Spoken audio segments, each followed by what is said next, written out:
Aleluya. Qué hermoso es adorar al Señor, amén. Voy a invitarles para que, así como están de pie, abran sus Biblias en la segunda carta del apóstol Pablo a los Corintios, y vamos a leer en el capítulo 13, es el último capítulo.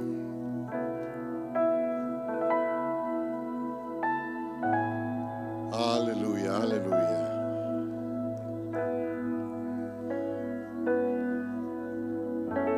Quiero compartir esta tarde, hermanos, un sermón basado en la experiencia del apóstol Pablo en la iglesia de los Corintios, y que tiene que ver con la actitud positiva que debemos tener siempre, hablando de la fe en el Señor, para enfrentar todo tipo de problemas y cambiar el problema en un desafío, en un reto que con la ayuda de Dios se va a tornar en bendición. Dice la palabra en el capítulo 13, versículo 11: por lo demás, hermanos, tened gozo. ¿Lo tienen? Lean conmigo. 13:11 dice: por lo demás, hermanos, tened gozo, perfeccionaos, consolaos, sed de un mismo sentir y vivir en paz, y el Dios de paz y de amor estará con vosotros. Saludaos unos a otros con ósculo santo. Todos los santos os saludan. La gracia del Señor Jesucristo, el amor de Dios y la comunión del Espíritu Santo sean con todos vosotros. Amén. Amén. Pueden ocupar sus lugares, hermanos.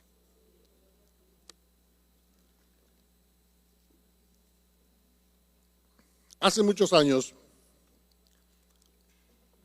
como parte de una conferencia donde se buscaba la objetividad y la productividad,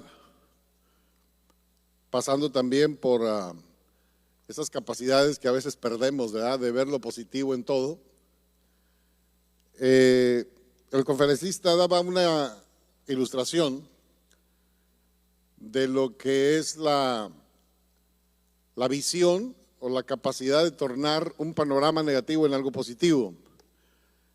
Dice que en determinado momento había un auge en la producción de zapato. Esa ciudad se caracterizaba por tener muchas buenas fábricas de zapatos, y tratando de competir, pues una fábrica dijo: ¿sabes qué? Vamos a expandir el mercado. Y encargó a su gente que le buscaran un país donde habría posibilidades de expandir el negocio. Y este hombre hizo una investigación y seleccionó un país. Pero ustedes saben, ¿verdad?, que siempre está el espionaje entre empresas para provocar, ¿no?, la competencia y no dejarse y tener productos semejantes e ideas, etcétera.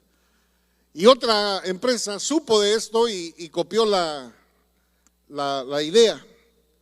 Total que ambas empresas mandaron a sus vendedores estrellas, ¿no?, lo mejor. Y llegaron al lugar y cada quien por su lado, quizás hasta sin saberlo, empezaron a caminar y a ver y a hacer preguntas y investigando el mercado. Y uno de ellos al segundo o tercer día dijo: ¿saben qué? Manden por mí. Dijo: aquí la cosa va a estar muy difícil. Aquí el negocio no va a prosperar. Y le dijeron: ¿por qué?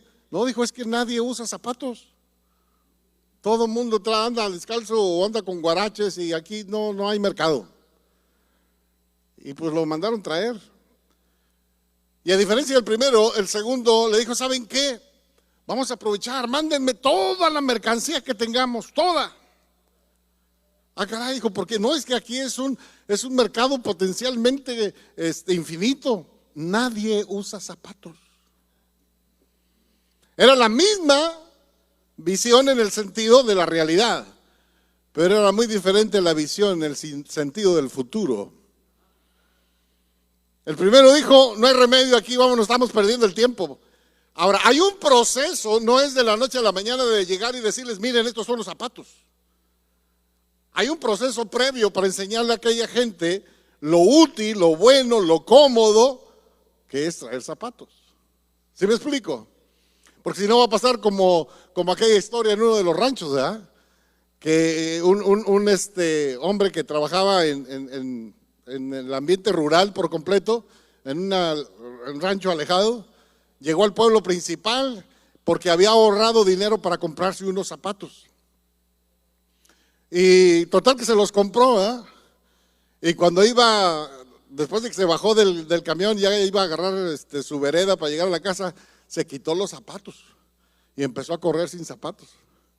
Estaban nuevos. Y una de esas, ¿verdad? Su pie topó con una piedra y se abrió el pie. Se baja y se empieza a sobar o se agacha y está lamentándose ahí. Y de repente dice, pero qué bueno que me quité los zapatos y no me los hubiera roto. O sea, es mejor que se rompa el zapato y no el pie, ¿verdad? A veces pensamos tan diferente cuando llegan los retos. Y así podríamos hablar de muchos ejemplos, pero para meter en contexto a todos, por si acaso alguno no tiene la idea de lo que significa la carta, la segunda carta de Pablo a los Corintios, debo decir lo siguiente.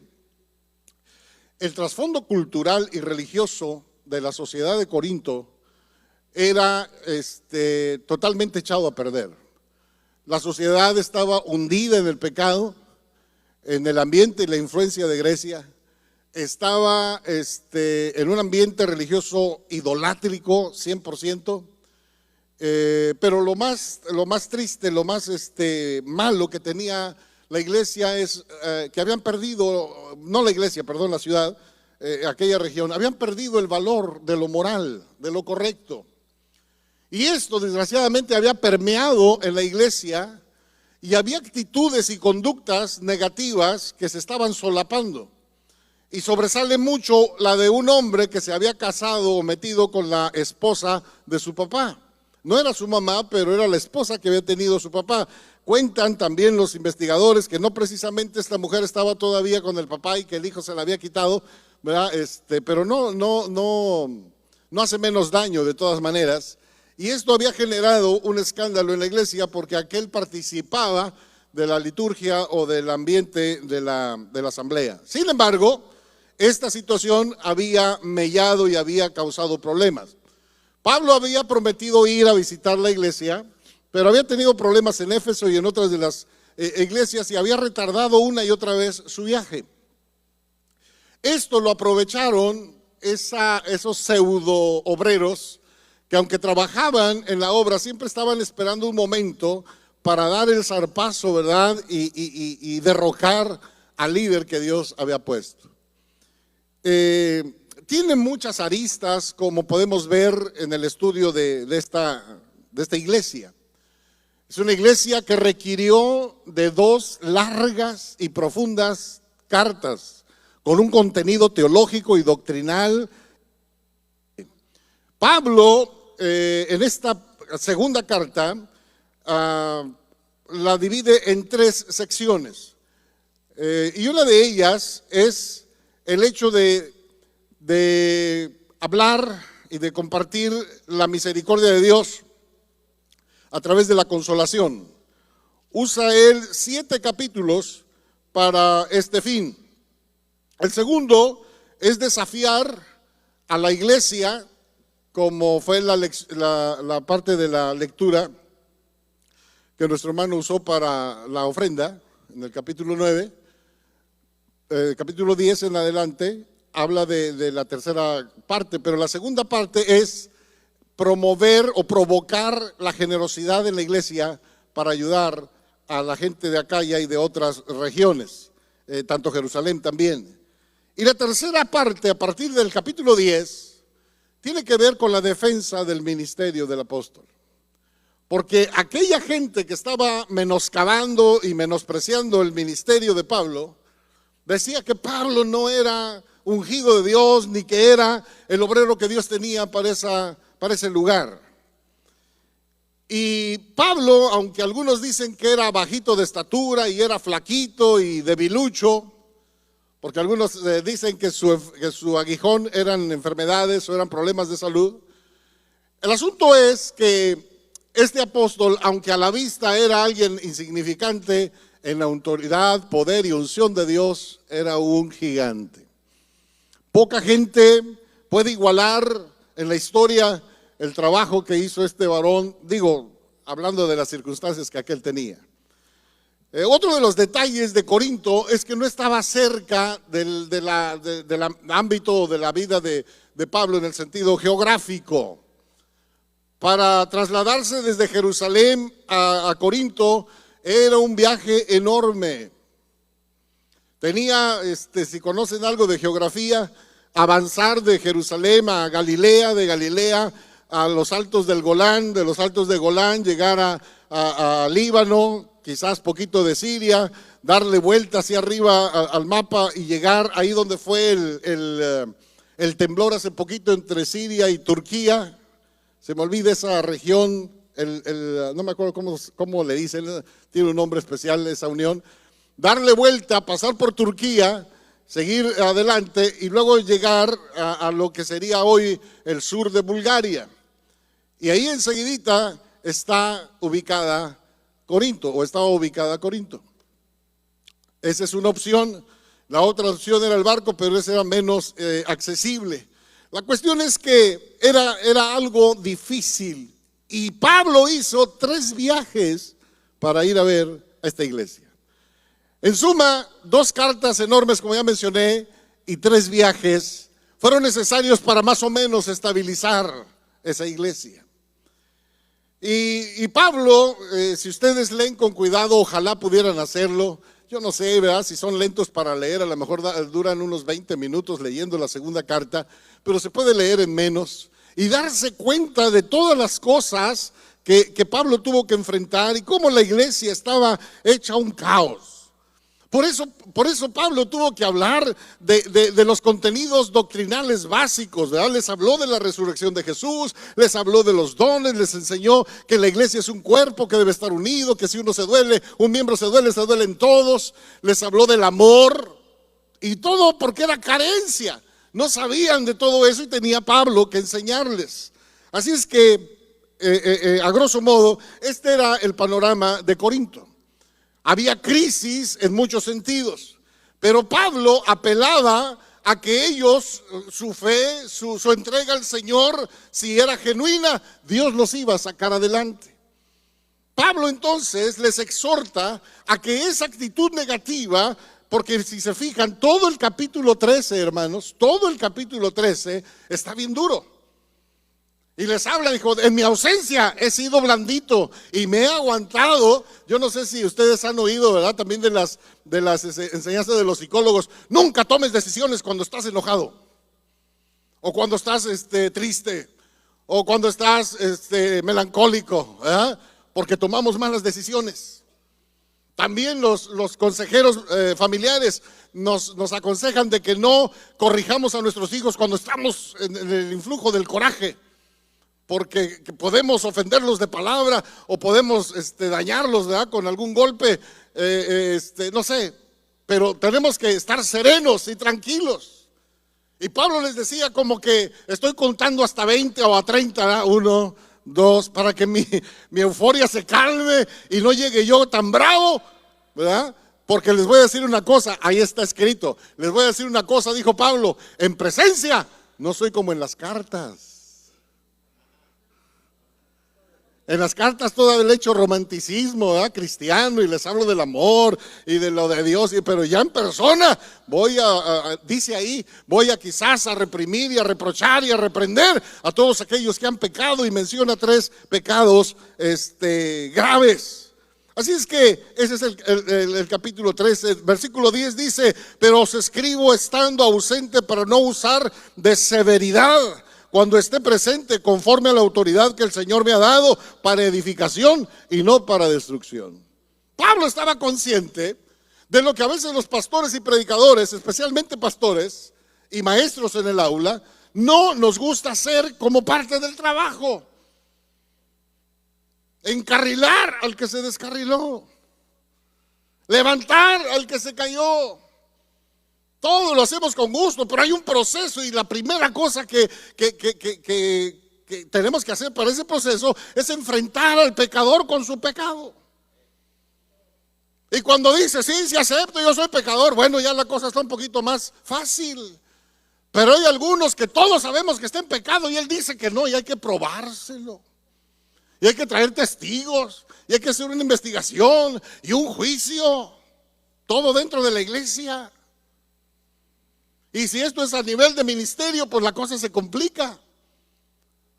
Pero el asunto es que Pablo no era pasalón. A Pablo le gustaba, ¿verdad? Meterlos en disciplina. Quizás porque a él su papá lo trató, ¿verdad?, con la disciplina militar.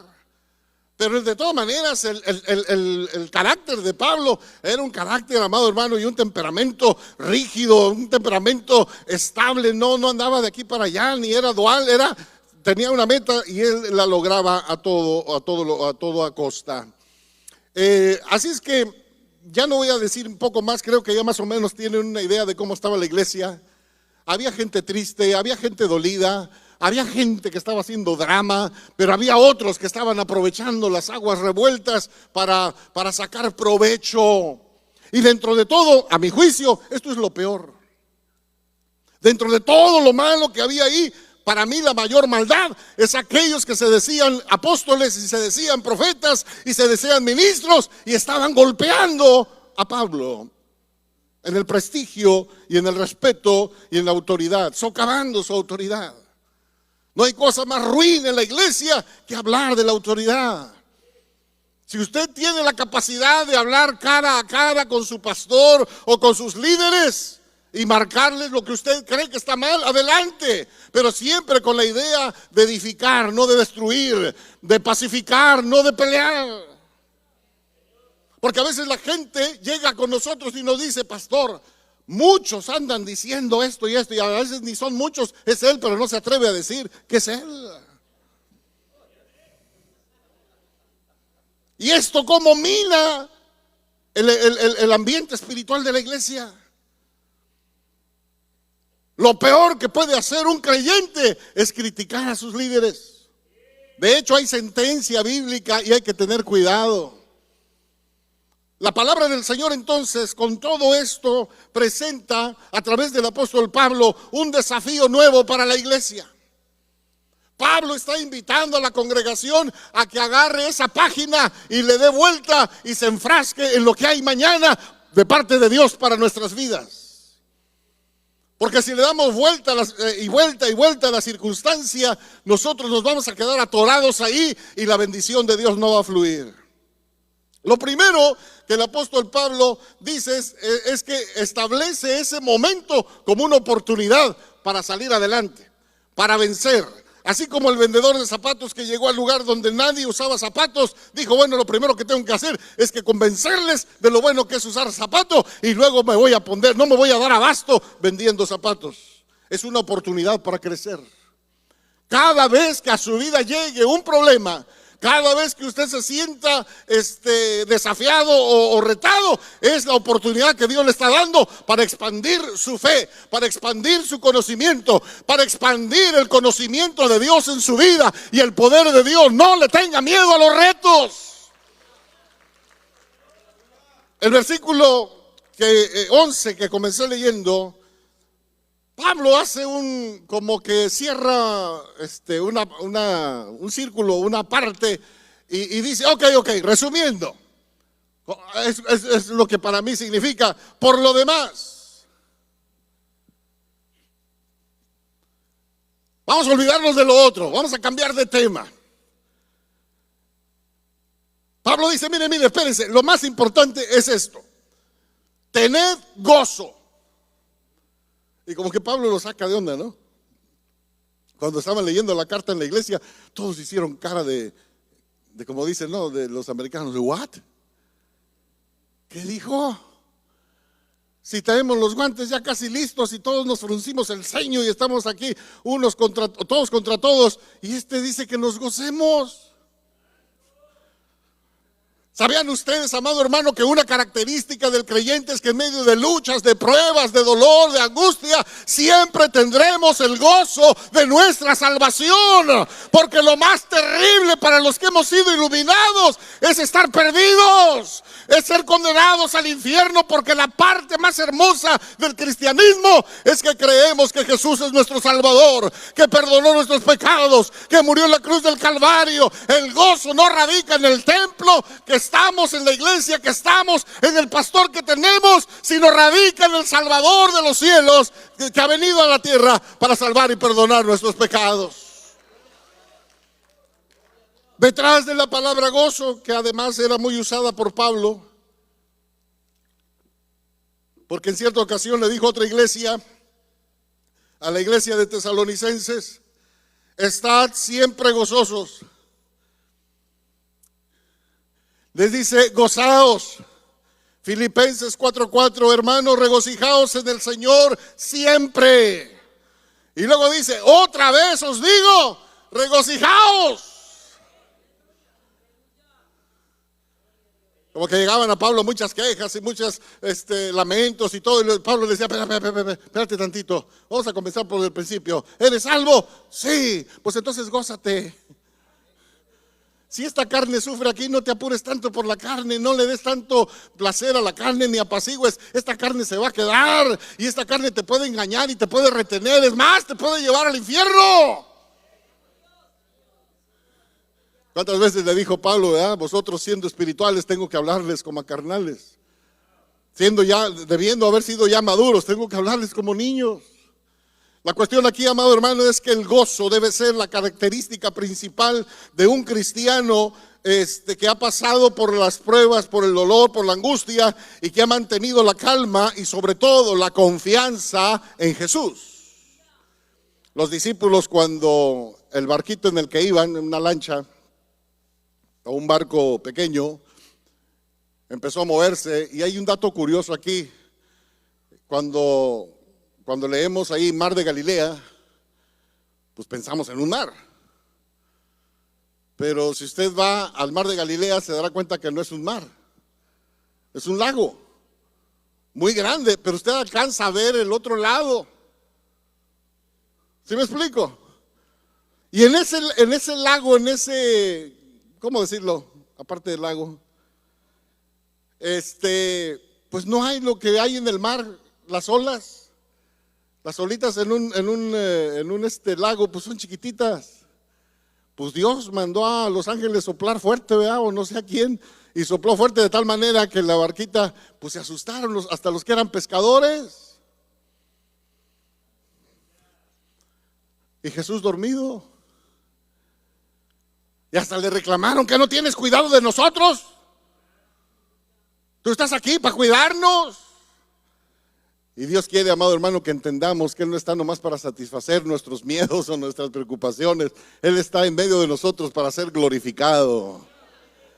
Hombres de poca fe, ¿verdad? Perdieron el gozo, hermanos, por ver las olas. Perdieron el gozo por ver las olas. Muy bien, otro de los detalles, hablando de esta victoria en lo personal, es no perder el gozo. Pero la segunda cuestión, dice ahí el versículo 11, tened gozo. Y luego, ¿qué dice? Perfeccionaos.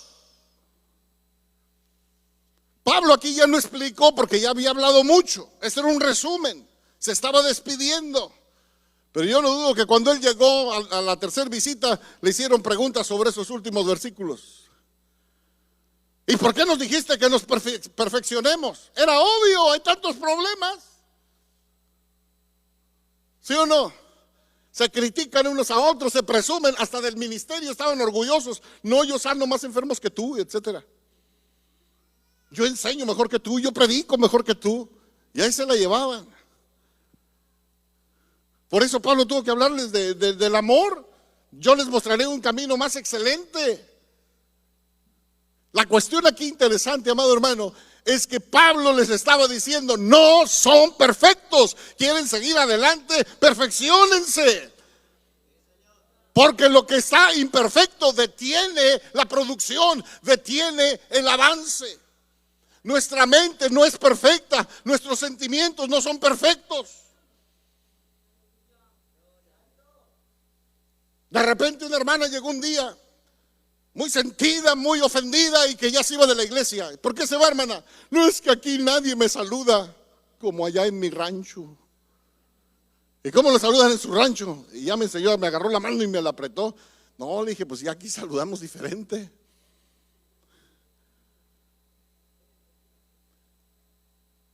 Se quejaba porque, y yo le dije, ¿cuántas veces usted extendió su mano y le dijo al hermano, Dios le bendiga? Y la dejaron con la mano extendida. No, ninguna, pero estoy parada aquí y nadie viene. Ay, hermana, por favor. Es del tipo de personas, como decía mi suegro. Ay, perdonen ustedes. Si escupo, soy aguado. Y si no escupo, Señor.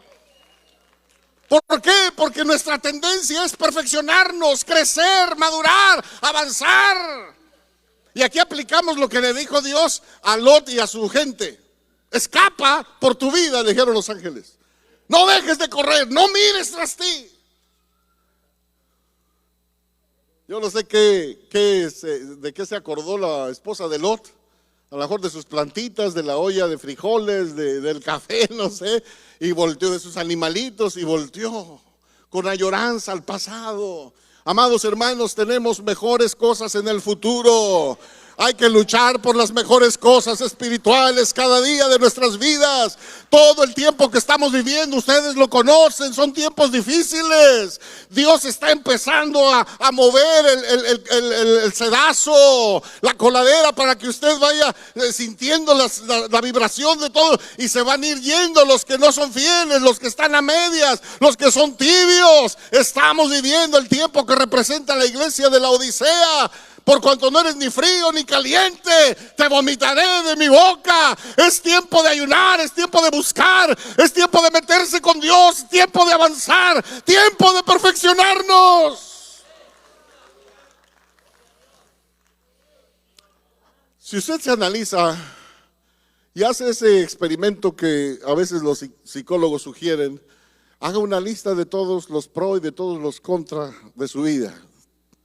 Todos los, ¿cómo? Ellos les llaman diferente, las bondades o las cosas buenas y las no tan buenas. Si lo hacemos, yo creo que nos vamos a deprimir, si somos sinceros, ¿verdad? Un día un pastor estaba haciendo este ejercicio y, y cada quien hizo su lista, ¿no? De las cosas, mis fortalezas, dicen ellos, y las áreas en que hay que trabajar, ¿no? En las cosas que soy bueno y cada quien las hizo. Y luego el pastor le dijo, ¿saben qué? Ahora dele esa listita que usted hizo a su esposa y la esposa al esposo. Y luego les dijo, vayan tachando lo que no sea cierto que puso ahí. Sí, pues que a veces nos echamos muchas porras, hermano. Pero no sé si lo mejor o lo peor de esto es que Dios nos conoce a la perfección. Amén. Dice la palabra del Señor en Juan 17:23, yo en ellos y tú en mí, para que sean perfectos en unidad, para que el mundo conozca que tú me enviaste y que los has amado a ellos como también a mí me has amado. Entonces, perfección en la unidad. Santiago 1:4 dice, mas tenga la paciencia su obra completa, para que seáis perfectos y cabales, sin que falte cosa alguna. Aquí es la pregunta, Señor, ¿qué me falta? ¿Qué me falta? Algunos de ustedes puede ser evangelizar. Algunos el Señor les va a contestar, orar más. Tú nomás oras por el café, por la tortilla. Orar más. Para otro va a ser, lee más la palabra, no te sabes nada de la Biblia. Capaz que si viene un testigo de Jehová te convence de que no hay infierno.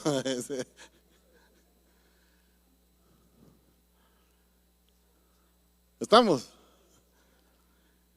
Nosotros necesitamos entonces entender que hay que perfeccionarnos. Amén, hermanos. Esto es en lo personal, estamos hablando en el ámbito personal. Y también en el ámbito personal está lo que dice Pedro.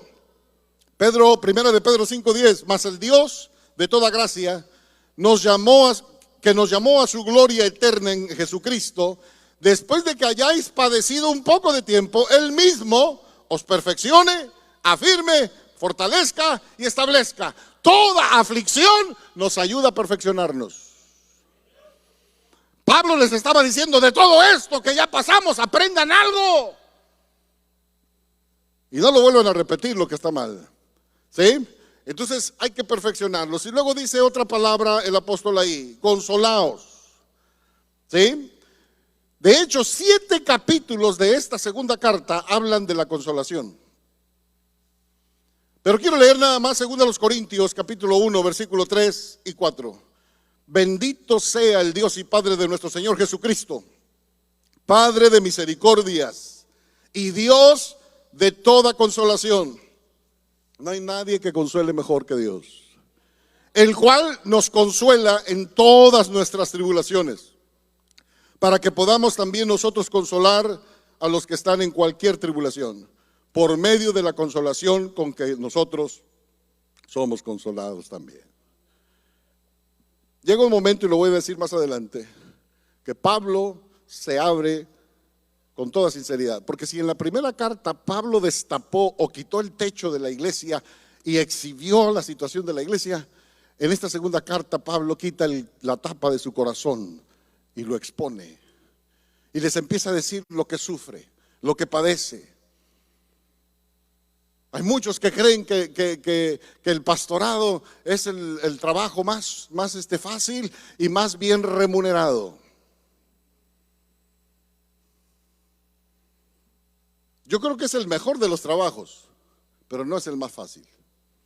Y en muchos casos no es el mejor remunerado. Conozco a hombres consagrados a Dios que están en lugares muy difíciles, que nunca lograron suplir todas sus necesidades en casa. Ellos mismos ponían para la necesidad de otros. Todos los trabajadores tienen entrada y salida. Checan su tarjeta o checan ahora digitalmente o lo que sea, ¿verdad? Los tienen monitoreados los jefes. Pero en el caso nuestro no hay manera de checar tarjeta.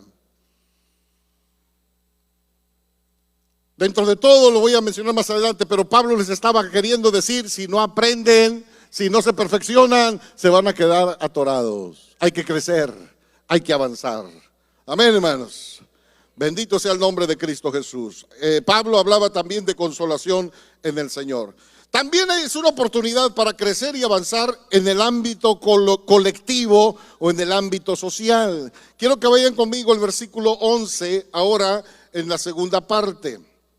Dice: sed de un mismo sentir. Estamos, sed de un mismo sentir. Y luego, vivid en paz. Vamos al versículo 12, donde dice: saludaos unos a otros con ósculo santo. Y vamos al versículo 13, donde Pablo menciona que todos los santos les mandan saludar. El ósculo santo ha levantado polémicas en algunos lugares. ¿Qué era y cómo era? Y la mayoría de los investigadores coinciden, antropólogos y teólogos, en que era un saludo afectuoso, que cambia de lugar en lugar a través de la cultura. Por ejemplo, en Arabia y muchas partes de esa parte del mundo, muchos países, aún los hombres se saludan de beso en la mejilla y de a 2 veces. ¿Sí?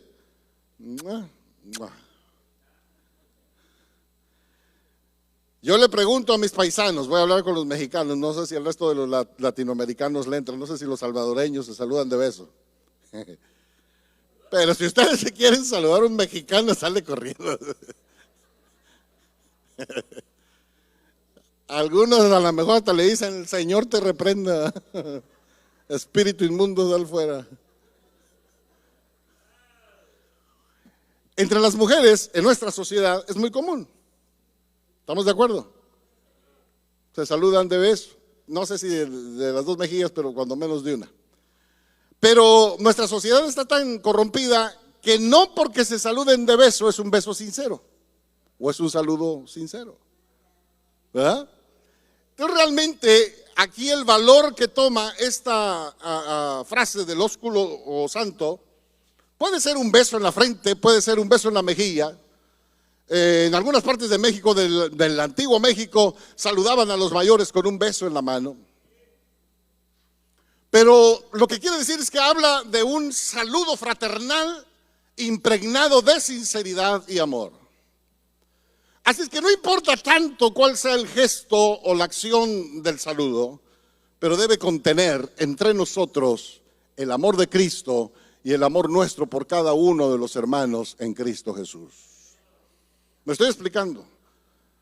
Si usted no va a poder saludar a alguien con todo su corazón y lleno de alegría, pues mejor órele al Señor, ore por el hermano, quite toda envidia, quite todo lo que le estorba.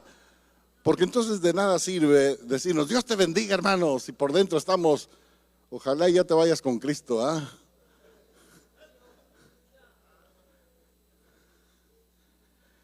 En resumen, Pablo decía, desde el saludo, el simple saludo común, corriente, continuo de todo mundo, debe ser el mejor saludo.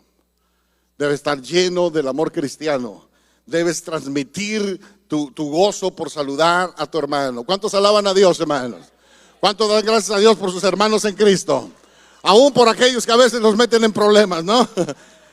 Pero tenemos que renovar nuestro amor por nuestros hermanos. Amén, hermanos. Muy bien. Y luego también habla de estar o vivir o procurar la paz. Pablo les estaba diciendo de una manera muy diplomática, hay que erradicar la murmuración y la crítica. Si hay algo que el diablo usa, bajita la mano debajo del agua y tranquilamente, es el chisme, es la crítica. El diablo no usa el micrófono para eso, pero va de boca en boca, ¿verdad? Ya te fijaste, ya supiste la última de fulanito. No me interesa, pero ¿qué pasó? ¿Qué pasó? Cuando alguien venga con usted para hablar mal de otra persona, si esa otra persona no está presente, deténgalo. Calle la boca. Y dígale, ¿sabes qué? Yo no tengo oídos para esas cosas. A mí me va a afectar. Hay veces que vienen bien sugestivos, ¿verdad? Oye, ¿quieres saber lo que pasó? No quiero saberlo. También cuando vengan y le digan, oye, te voy a decir algo, pero prométeme que no le vas a decir a nadie. No se comprometa. Todos yo sé que ya se saben, ¿verdad? De 3 cristianos que estaban hablando en cierto lugar y se asinceraron, ¿no? Y dijo uno, yo tengo problema con esto y esto, ¿verdad? Y empezó a decir ahí sus debilidades. Y el otro dijo, no, pues yo acá ya en confianza, pues fíjese que yo estoy batallando con esto y los... Y el tercero no hablaba ni decía nada y hasta que le preguntaron, ¿y tú qué? ¿De qué? No, pues es que yo todavía soy bien chismoso.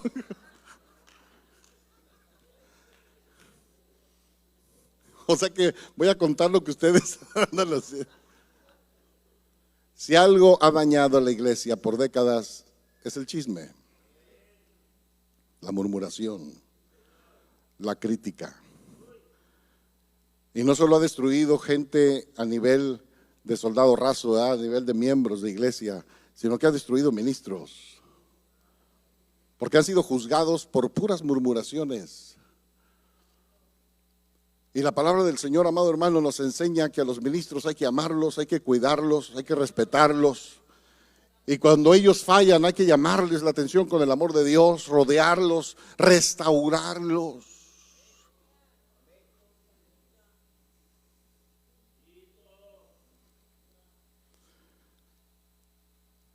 Hay mucha, lo voy a decir en confianza, nomás no se lo digan a nadie.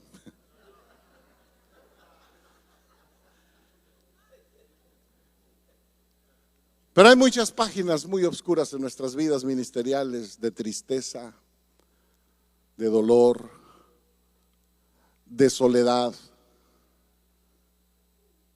donde no podemos platicarle a la gente lo que pensamos o sentimos, lo que nos duele,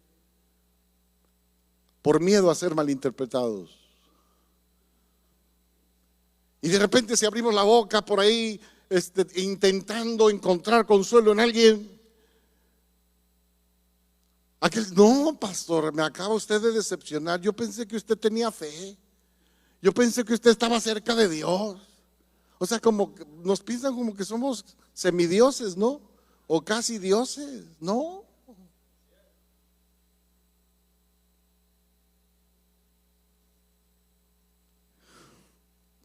Le digo a mi esposa, ya deberíamos estar acostumbrados con más de 40 años de pastorado a saber que la gente viene y se va. Y cuando viene nos da mucho gusto y nos gozamos, pero siempre que alguien se va de la iglesia por la razón que sea, nos duele mucho. Nos duele mucho. Hace muchos años una familia tenía problemas, el esposo no dejaba los vicios, ya había estado en la iglesia, de hecho ministró y tuvimos que ponerlo en disciplina 2 o 3 veces porque recurría otra vez a las drogas.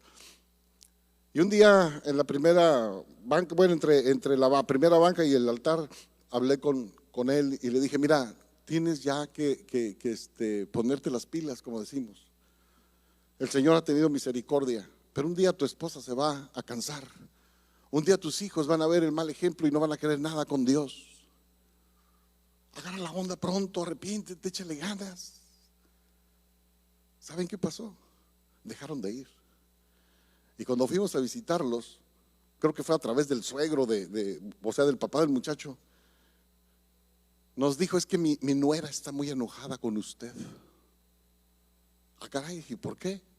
Es que usted dijo que ella se iba a cansar de él. Y eso nunca va a pasar según ella. Yo lo amo y esto y lo otro y vamos a salir adelante aquí y allá. Y se fueron a una iglesia donde el pastor sabía de cómo así me dijeron, él sí sabe cómo tratar a los que están con problemas con las drogas.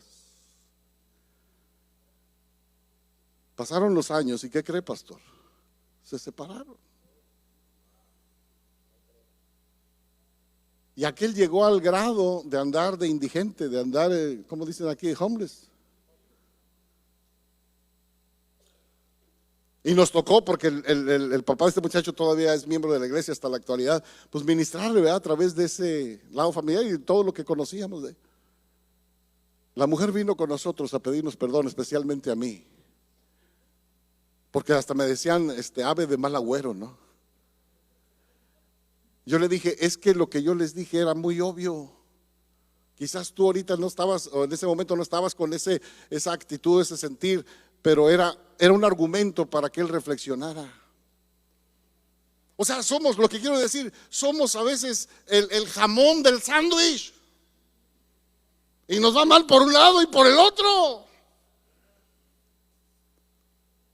Sinceramente, amado hermano, lo que nos sostiene al frente es la gracia, la misericordia y el llamado de Dios.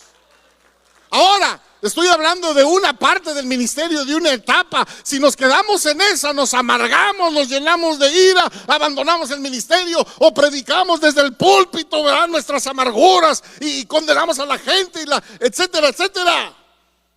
Y ahí acabaríamos con nuestro ministerio. Si seguimos adelante es porque Dios también usa gente buena dentro de la congregación, que intercede, que ayuna, que pide, que está leal siempre. Porque es cierto, hay muchos que han sacrificado con tal de que la obra siga adelante. Hay muchos que están en nuestro corazón, amado hermano, y en nuestra mente todos los días, aunque nadie sabe lo que hacen y nadie sabe todo lo que han sido capaces de sacrificar con tal de que el evangelio, la obra de Dios y el ministerio siga adelante.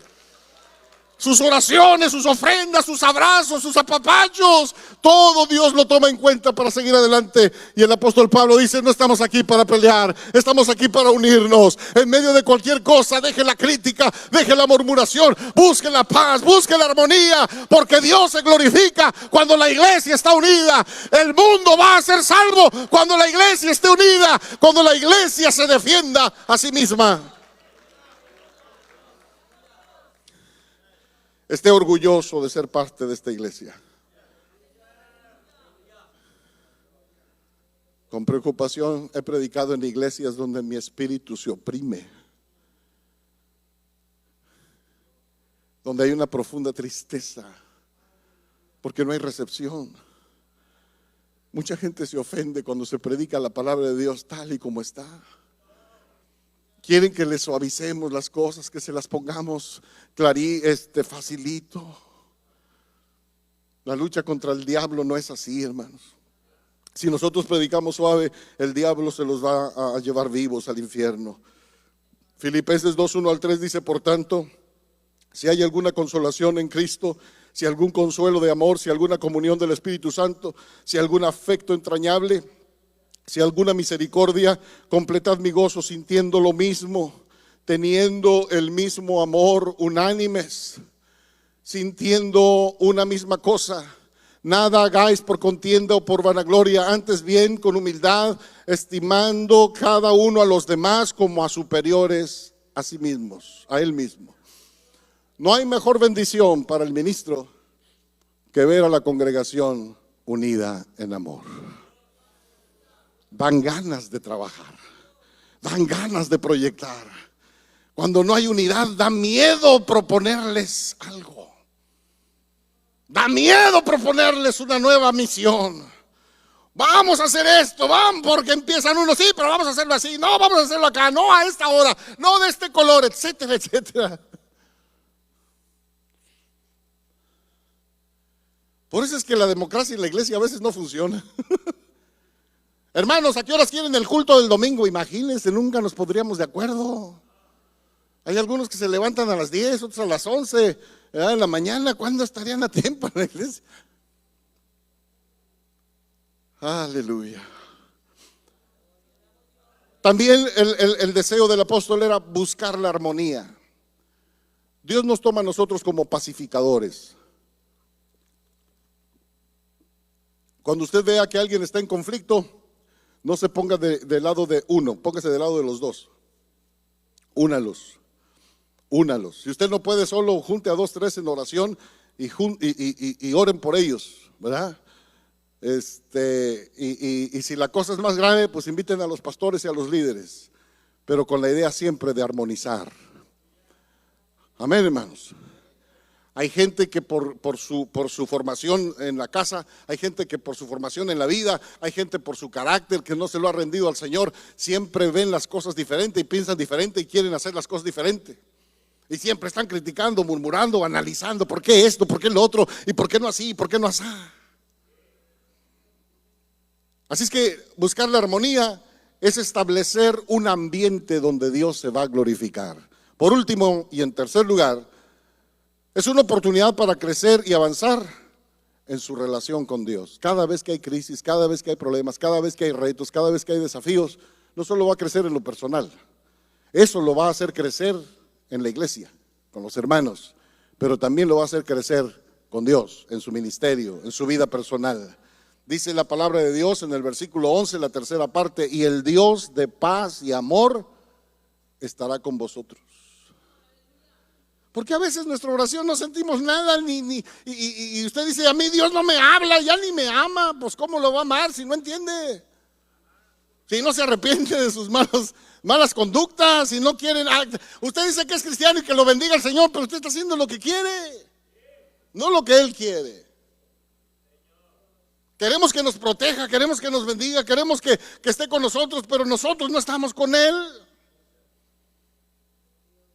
O sea que el trabajo completo, según el apóstol Pablo, no nada más es ser miembro de la iglesia y asistir a los cultos, sino estar bien con Dios. Estar bien con Dios. Finalmente la iglesia es un vehículo. La iglesia no es una meta. Venir al templo no es la meta del día. Venir al templo es estar listos para ver que Dios va a ministrar a mi alma, ver que Dios va a tocar mi corazón, ver que Dios me va a decir, esto está mal en ti, tienes que arrepentirte. Yo tengo que salir mejor esta noche de como entré. Si no, le hubiera seguido en la católica.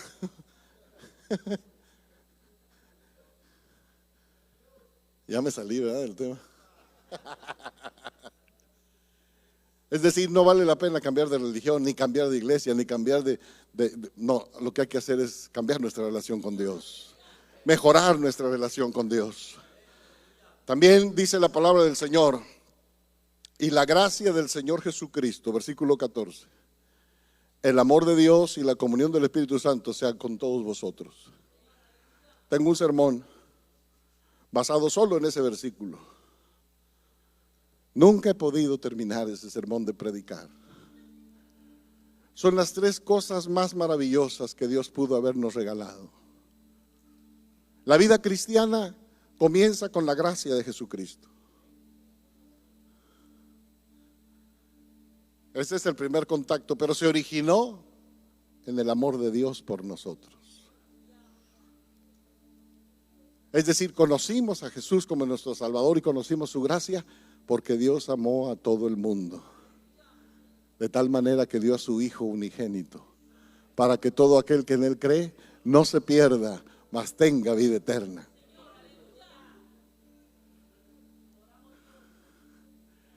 Lo más maravilloso del cristianismo es Cristo. Lo más maravilloso del evangelio es Jesús.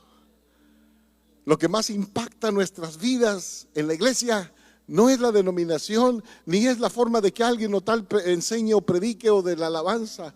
Es tener a Dios en nuestro corazón. Es saber que Él está ahí. Es saber que Él conoce nuestro corazón, que está pendiente, que está cerca, que nos dice cada vez que estamos fracasados o que nos sentimos derrotados o que estamos, como dice Pablo, derribados pero no destruidos. Ese sentir de Job: yo sé que mi Redentor vive. No lo veo, se murieron mis hijos, mis hijas, mi ganado, mis casas se quemaron. Estoy sarnoso de la cabeza a los pies. Estoy sentado en un montón de cenizas, pero yo sé que mi Redentor vive.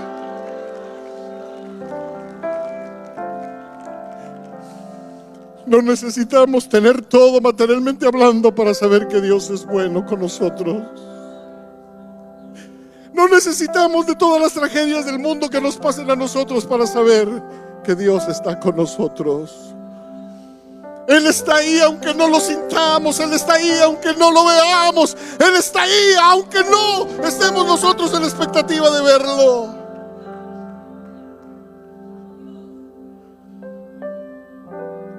Pero no podemos llegar a la presencia de Dios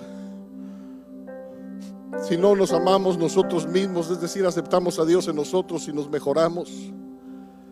Sin santidad nadie verá al Señor. Es primordial estar bien con uno mismo y estar bien con los demás para poder estar bien con Dios. Y esto puede ser un círculo, porque un círculo virtuoso. Porque si no estoy bien con Dios, tampoco voy a estar bien conmigo mismo y tampoco voy a estar bien con la familia y con los demás. Pero Pablo lo está presentando a la manera del testimonio cristiano.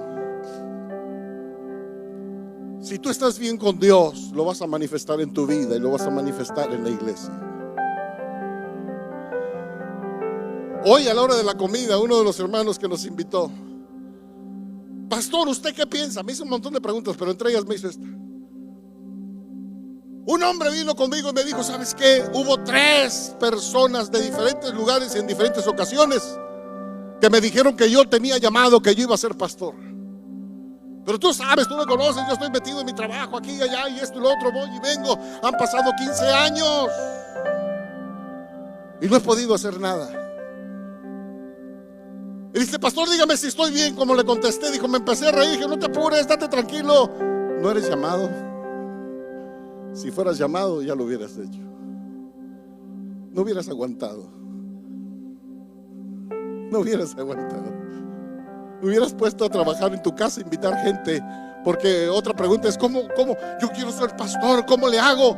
Pues ponte a evangelizar, invita gente a tu casa y comienza ahí una obra en tu casa, ¿verdad? Y luego renta un localito. Si de veras eres llamado, Dios te va a bendecir. Bendito sea el nombre de Cristo Jesús. Es primordial que estemos en comunión. La Biblia dice en 1 de Juan 4:20: si alguno dice yo amo a Dios y aborrece a su hermano, es mentiroso. Pues el que no ama a su hermano, a quien ha visto, ¿cómo puede amar a Dios que no ha visto? Y nosotros tenemos este testimonio de él: el que ama a Dios, ame también a su hermano. Había un hermano en una iglesia que siempre que saludaba a los demás decía: Dios te bendiga, hermano, que no sé qué. Y luego le preguntaba: ¿me amas?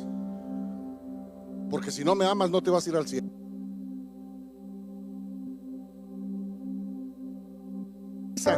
¿Es cierto? Porque si no ama uno a la persona, entonces le tiene rencor.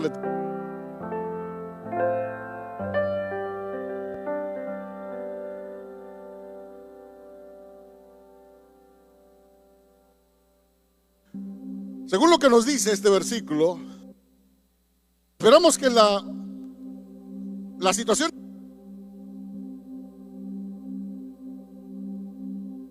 estas tres cosas: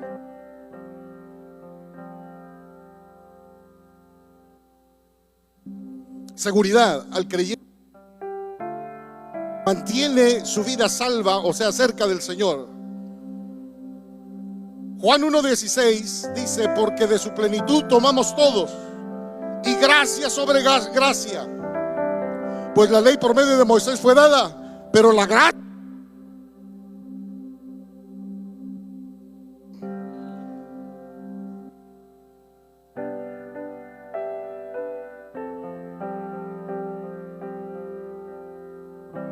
para estar en pie de guerra, para entender nuestras debilidades y ser fortalecidos. ¿Qué le dijo Dios a Pablo?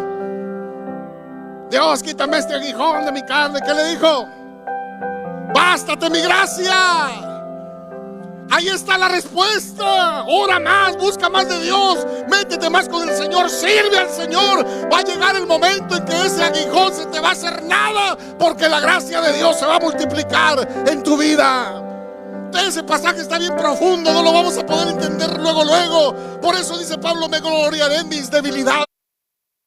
Y uno se queda confundido, porque entre más débil soy, más fuerte soy. 2. El amor de Dios es un amor que nos perdona, nos consuela, nos une, nos anima con sus misericordias, nos hace sentir con derechos de hijo. El amor de Dios quizás esté bien interpretado por la parábola de Cristo del hijo pródigo. Pero en Romanos el apóstol Pablo dice en el capítulo 8 versículo 37: antes en todas estas cosas somos más que vencedores por medio de aquel que nos amó. Él no ha dejado de amarnos. ¿Está claro para usted? Aunque los hijos estén rebeldes, Él nos sigue amando.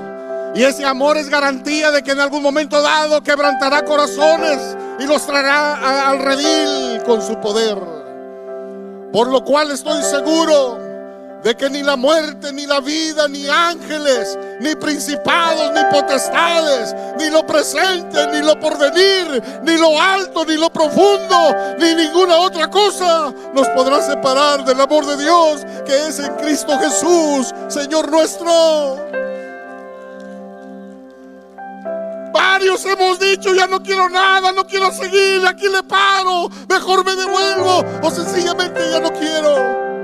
Y Dios ha permanecido a nuestro lado, abrazándonos, diciendo: aquí estoy, yo te levanto, yo te sigo amando, restauro tu vida.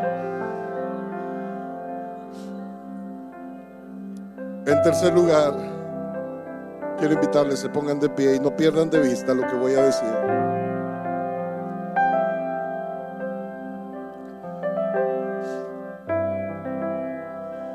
¿Cómo seríamos felices los pastores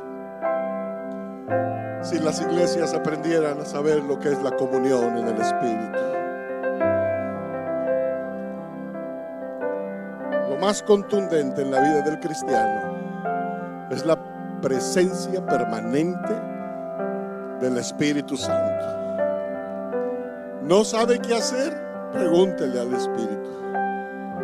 ¿No sabe dónde trabajar? Pregúntele al Espíritu. ¿No sabe cómo anda su vida? Deje que el Espíritu le redarguya. Hay que pedir discernimiento. Hay que pedir más de esa gracia. Dice el Espíritu Santo, al hablar de esta parte de saludo de Pablo, es hablar de nuestro ayudador, hablar de nuestro intercesor, es hablar del que nos unge, del que nos capacita, del que nos da recursos, del que nos santifica. Juan 14 dice: si me amáis, guardad mis mandamientos, y yo rogaré al Padre, y os dará otro consolador para que esté con vosotros para siempre, el Espíritu de verdad, el cual el mundo no le puede recibir, porque no le ve ni le conoce, pero vosotros le conocéis, porque mora en vosotros y estará con vosotros. Dale un fuerte aplauso al Señor esta tarde.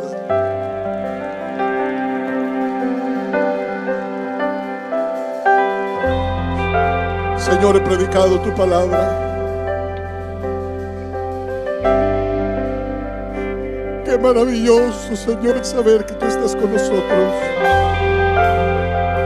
Gracias por la iglesia donde nos has puesto.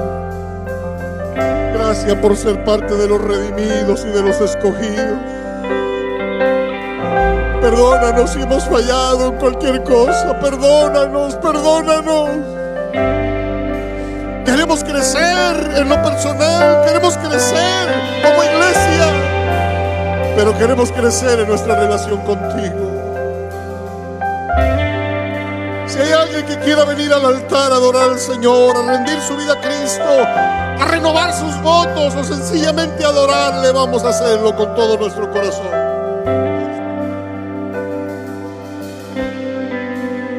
Es tiempo de renovarnos. Es tiempo de tomar nuevas fuerzas. No espere el conflicto, no espere la tribulación. Es buen tiempo para adorar a Jesús, para adorar al Señor. Si todas las cosas van bien, con más ganas hay que adorarle, hay que glorificarle. Yo quiero pedirles que inviertan su tiempo de oración por todo lo que Dios hará en esta congregación. Pedirle que sea un año poderoso de bendición, de salvación, de unción, de consagración, de santidad. Dígale, Señor, yo no quiero ser lo mismo que antes fui. Dígale, Señor, yo quiero de aquí a un año, a 2 años, a 5 años verme en otro lugar, Señor, de mi vida espiritual. Si Dios lo ha estado llamando, ya no se niegue al llamado. Estamos en tiempos donde Dios necesita obreros, donde Dios necesita miembros de iglesia valientes que se conviertan en predicadores de la palabra. No de púlpito, no de micrófono, quizás en la calle, en el trabajo.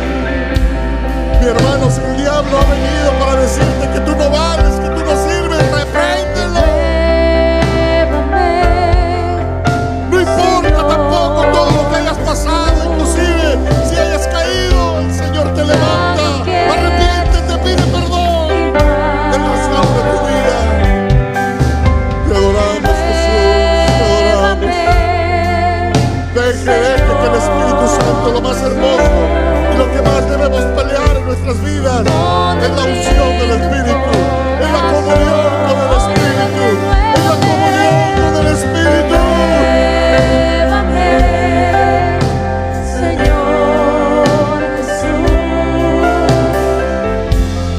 ya no quiero ser Necesitamos tu mano, necesitamos tu mano.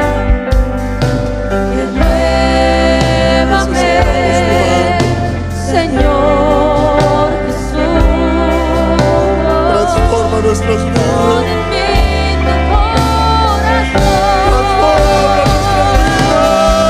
porque todo lo que hay dentro de mí necesita ser cambiado, Señor, porque todo lo que hay dentro de mi corazón necesita más de ti, porque Vamos a seguir adorando a Dios. Pero para dejar este lugar quiero comentarles algo.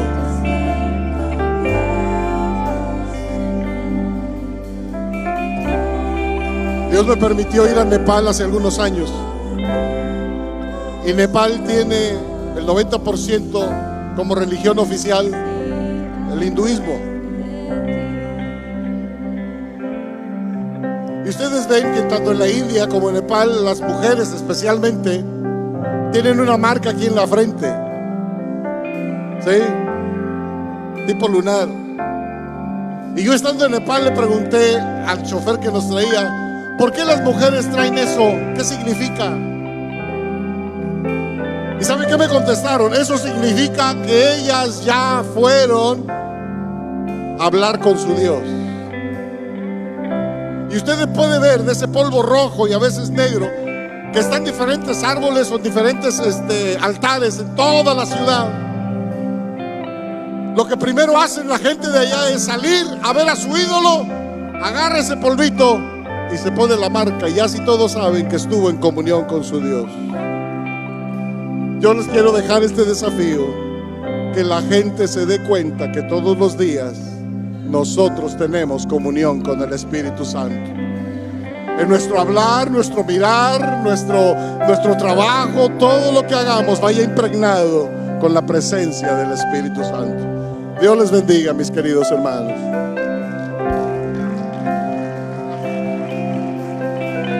Gloria a Dios. Si ese aplauso es para el Señor, déselo más fuerte. Gloria a Dios.